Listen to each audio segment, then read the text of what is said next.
মা হচ্ছে ঘরে স্বর্গ, আর বাবা হচ্ছে সর্বদেবতার সমান। তাহলে আমার ঘরের ভিতরেই আমার জ্যান্ত ভগবান। এই স্বর্গের আশায়, সুখের আশায়, ভগবানকে পাবার আশায় মানুষ বৃন্দাবনে যায়, মানুষ নবদ্বীপ যায়, এই জায়গায় সীতাকুণ্ড কি কুণ্ডমুণ্ড দর্শন করে বেড়ায়। আমি নারদমুণ্ড সাথে জানিও না, শুনি। অথচ ঘরে জ্যান্ত ভগবান, মাতা পিতা তাদের পুজো করে না।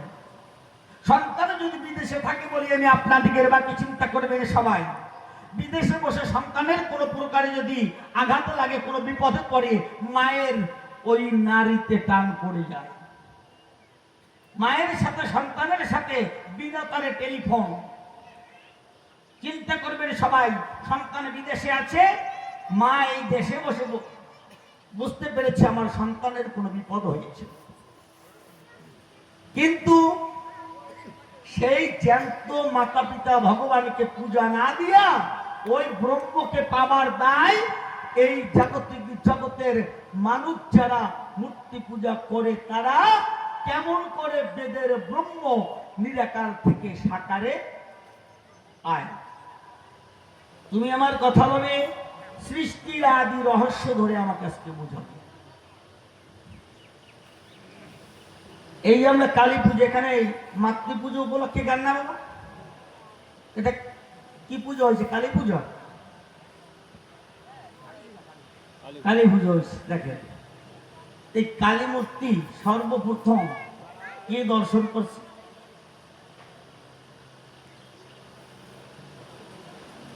কোথায় বড় বংশধর? উনি তো হুজা করছে, করাটা কলি গেছি, তো সেদিনের কথা, কলির কথা। আপনারা শক্তির পূজা করেন, বেদ সম্পর্কে আলোচনা করতে বলেছেন, 10 থেকে 12টা প্রশ্ন দিয়েছেন, এই নিয়ে আলোচনা করবেন। বলেন সর্বপ্রথম এই কালী মূর্তিকে দর্শন করে, সর্বপ্রথম কালী মূর্তিকে গঠন করে সেই ভাস্করের নাম কি? সর্বপ্রথম এই কালী পূজা যিনি করেছেন সেই পুরোহিতের নাম কি? বলেন।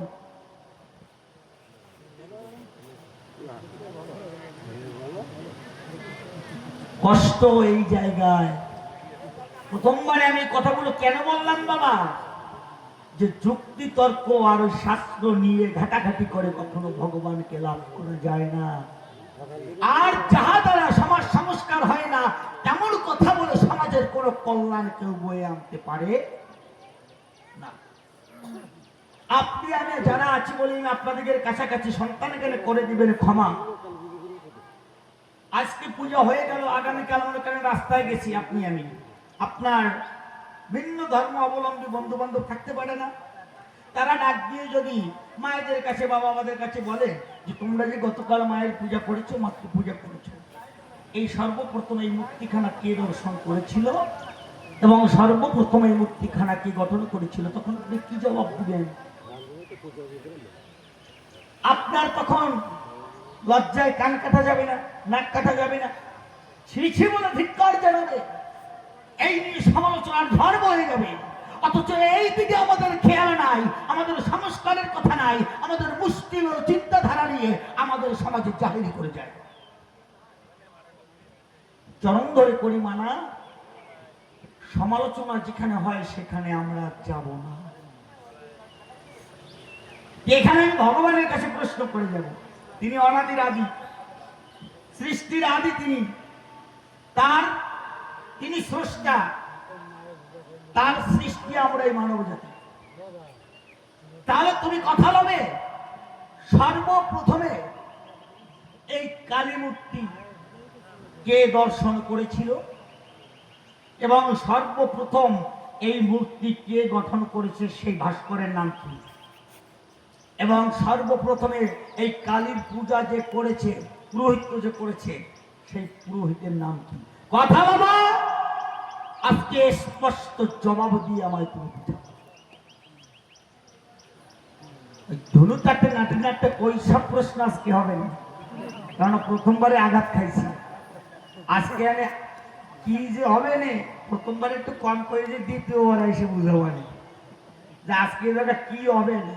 ঠাডা ভরা রোদের মধ্যে আইনে আমাকে দিছে, মাথার গিলু টকবক টকবক করে ভর্তিছে, নিয়ে আসেন 1 কেজি চাল, দেখেন মাথায় রাখেন, এমনি তো সাদে মাল নাই। আর এই জায়গার যে অবস্থা দেখতেছি চাউলও টকবক করে ভরতে নেই।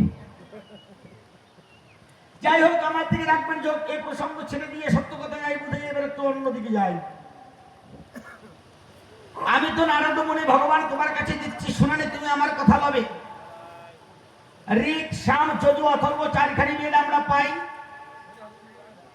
এ কথা জানি আমরা ভক্ত সবাই, আমাদের চারি বেদ, তাই তো? তাহলে এই চারি বেদের মধ্যে আমরা কোন বেদের অনুসারী? যদি আমরা সামবেদের অনুসারী হই, এই সামবেদের করণীয় কি? যদি আমরা সামবেদী অনুসারী হই, তাহলে সামবেদের অনুসারী যারা তাদের কি হতে পারে বা কি থাকতে পারে কর্মের ধারা, তুমি কথা বলবে বেদের আলোকে আলোচনা করে। আজকে তুমি ভগবান ভক্তের মাঝে আজকে সুবাস ছড়াই যাবে। প্রশ্ন হইল কয়টা? হ্যাঁ,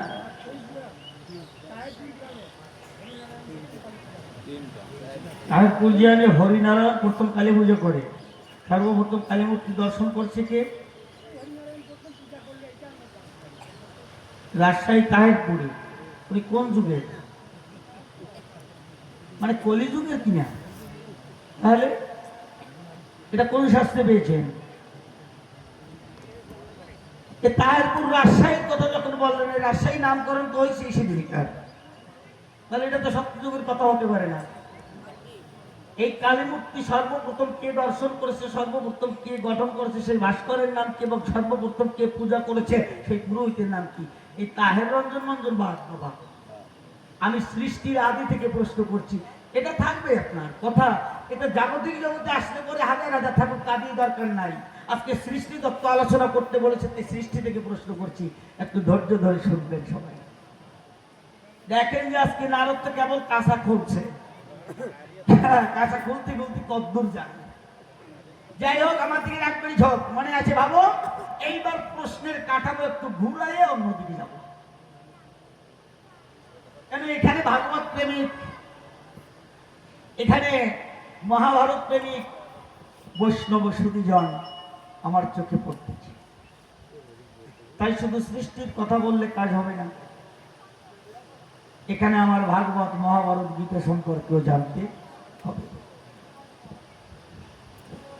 আমার কথাটা, আমার প্রশ্নটা একটু ভালো করে বুঝবেন। সহজ সরল কিনা, অন্য দর্জনে যেভাবে করে আমারটা সেইভাবে কিনে, এইটা আগে বুঝতে হবে। এই যে ভাগবত রচনা করেছে কে?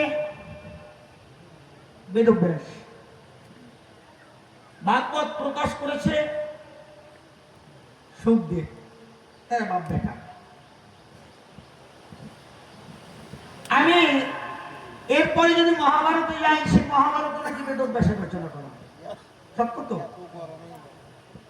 বেদব্যাস রচিত মহাভারতের ভিতরে আমি যখনই যাই দেখি, এই যে আমার ভগবান কৃষ্ণ, উনি ওই কুরুক্ষেত্রের যুদ্ধের মধ্যে ওনার আত্মীয়র সাথে গিয়া ওই জায়গায় যুদ্ধ করিয়া, কুরু বংশ ধ্বংস করিয়া,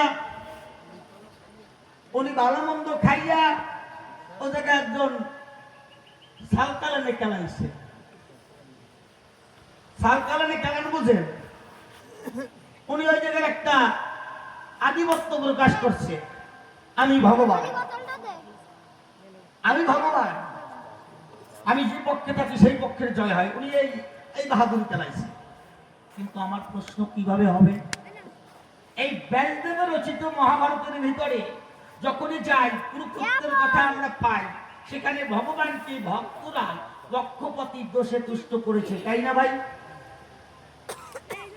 কিন্তু আমার জানতে অভিপ্রায়, আসলে ভগবান তুমি কি ওই কুরুক্ষেত্রের যুদ্ধে পক্ষপাতী করেছো বা পক্ষপাতী দোষে তুষ্ট হয়েছো, নাকি ব্যাসদেব তার নিজের মন গড়া লিখনি দিয়া তোমাকে দোষে তুষ্ট করিয়েছে? বুঝতে পারছেন? এটা কি তুমি নিজের ইচ্ছায় করেছো পক্ষপাতী? স্বীকার যাবা, যদি করো স্বীকার যাবা, মিথ্যা কথা কবা না। আর যদি মিথ্যা কথা কও, আজকে ভগবান কয়েকবার জন্মাবো, পুকুরে চুবাবো, মারবো, তারপর আমি যাবো, আমি সেই যাবো। সত্য প্রকাশ করে যাবা। তুমি কি সত্য পক্ষপাতী করেছো? পক্ষপাতী করে তার দোষে দুষ্ট হয়েছো, নাকি ব্যাসদেব তার লিখনিতে মাতব্বরি করে তোমাকে দোষী বানিয়েছে?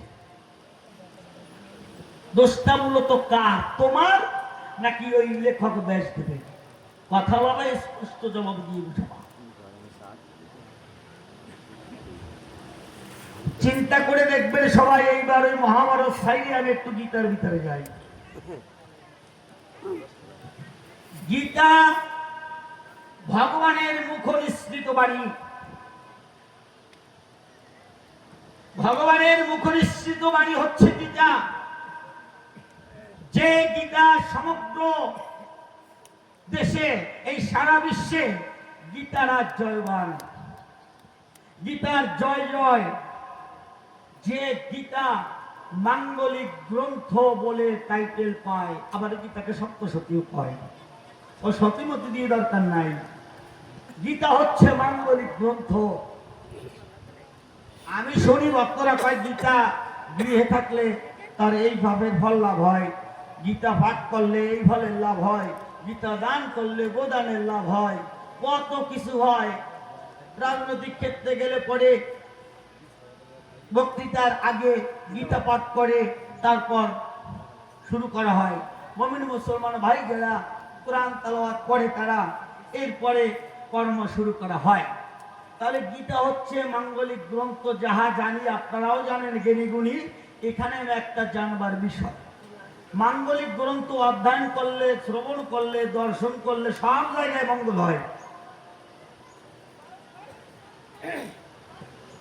আপনার ছেলের জন্য মেয়ে দেখতে যাবেন বা আপনার মেয়ের জন্য ছেলে দেখতে যাবেন, চিন্তা করবেন তাই যে মনে আমার আছে, ভাবো আমি আগামীকাল সকালে স্নানান্নিক সেরে গীতা পাঠ করে, মাঙ্গলিক গ্রন্থ পাঠ করে তারপরে আমি এই শুভ কর্মের জন্য রওনা দেব। আমি প্রশ্নটা কি করি আগে বুঝবেন। তাহলে আপনি মাঙ্গলিক গ্রন্থ গীতা পাঠ করে আপনি রওনা করেছেন আপনার ছেলের জন্য মেয়ে দেখতে বা মেয়ের জন্য ছেলে দেখতে। অধ্যয়ন করেছেন কি? মাঙ্গলিক গ্রন্থ গীতা। দু এক পা হাঁটার পরে এই জগতের পরে দেখবেন যাদের চোখ নাই তারা হচ্ছে দৃষ্টি প্রতিবন্ধী, যাদের মুখে কথা নাই, বোবা, তাদেরকে বলা হয় বাক প্রতিবন্ধী, বাক প্রতিবন্ধী। এইবার যাদের পা নাই তাদের কি বলে? পঙ্গু। চিন্তা করে দেখবেন সবাই, আপনি মাঙ্গলিক গ্রন্থ পাঠ করে রওনা করেছেন, হঠাৎ একজন বোবা লোকের সাথে দেখা হয়েছে বা চোখ নাই প্রতিবন্ধী, দৃষ্টি প্রতিবন্ধী লোকের সাথে দেখা হয়েছে বা একজন খোড়া লোকের সাথে দেখা হয়েছে, আপনার মনে খুদ খুদ শুরু করে দিতেছে। শুভকর্মে রওনা করেছি, এখন একটা প্রতিবন্ধী লোক দেখলাম, কানা খোড়া বোবা দেখলাম, আজকে আমার কাজ শুভ হবে না, আজকে আমার দিনটা ভালো যাবে না। সত্য কথা বলেন, এটা মনে পড়ে কিনা? বুকে হাত দিয়ে বলেন, মনে পড়ে না? ধাক্কা লাগে না? আচ্ছা, মাঙ্গলিক গ্রন্থ পড়ে গেছি, জাগতিক জগতের একজন দৃষ্টি প্রতিবন্ধী বা বাক প্রতিবন্ধী দেখে মনে ধাক্কা লাগলো, কাজে অমঙ্গল হয়। তাহলে এই ভগবান শ্রীকৃষ্ণের মুখ নিঃসৃত বাণী আপনাদের সাথে আমি ধরলাম, টানি চিন্তা করবেন জ্ঞানীগুলি সবাই। এই গীতার প্রথম অধ্যায়ের প্রথম শ্লোক, প্রথম উবাচ ধৃতরাষ্ট্র অন্ধ, ওই ভগবান শ্রীকৃষ্ণের কানা তাওলে দিয়ে শুরু করলো। কেন? ভালো ভালো, ধৃতরাষ্ট্র অন্ধ না? বর্তমান যুগের ফলে ও তালি প্রতিবন্ধী ভাতা হয় না, মাথা গরম হয় না তালি আপনাকে সাতক্ষীরা বাটপার একটা আয় দিতে। বাহ, ভালো চমৎকার বিনোদন, কথাটা মনে পড়ে গেল। আমার প্রশ্নটা বুঝতেছেন তো আপনারা? গীতা মাঙ্গলিক গ্রন্থ, জাগতিক জগতের অন্ধ দেখলে মনে ধাক্কা লাগে, কিন্তু ওই মাঙ্গলিক গ্রন্থখানা কানা তাওলে দিয়া শুরু করলা কেন? ও ভগবান, হ্যাঁ নিজের নিজের কথা বললাম না, ওই কানাডা বাদে আর যারা দিয়ে করাই তোমার দোষ ছিল না। জাগতিক জগতে তোমার সৃষ্টি, তুমি স্রষ্টা, আমরা শ্রেষ্ঠ মানব জাতি। তুমি স্রষ্টা, আমরা সৃষ্টি, আমাদের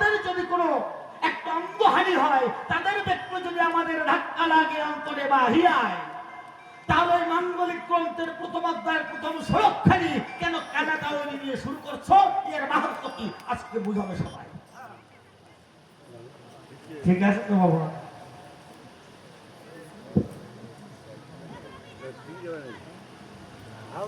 দেশে এত সুকাল আলোক চাকরি কানাডা দিয়ে শুরু করছো। আবার আমরা যদি পঞ্চ পাণ্ডবের মধ্যে যাই, আপনারা চিন্তা করবেন সবাই, এই পঞ্চ পাণ্ডবের মধ্যে ধর্মপুত্র যুধিষ্ঠির ধর্মে মতি স্থির, এ কথা আমরা শুনতে পাই যে ধর্মপুত্র একমাত্র যুধিষ্ঠির। মিথ্যা কথা বলে না কদাচন, তিনি ধর্মপুত্র, অথচ অর্জুন তার গীতা জ্ঞান দিয়েছে। কায়দাটা কি? অর্জুনটা কে?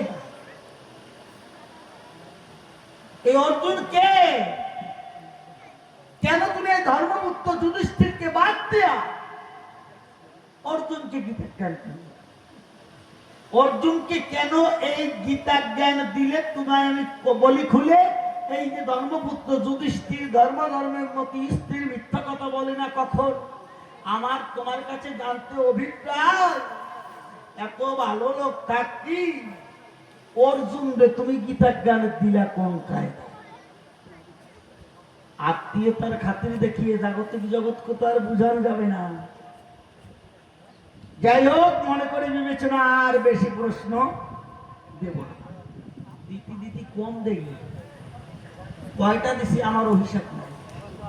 তবে কথা বলে আজকে যেভাবে প্রশ্নের দ্বারা সেইভাবে জবাব দিয়ে বুঝাবো। দেখছেন এই বর্তমানে চৈত্র মাস না, গল্প মনে করে গল্প কি দিয়ে এলাম বাবু? আচ্ছা, অনুমতি না দিলে দেব না।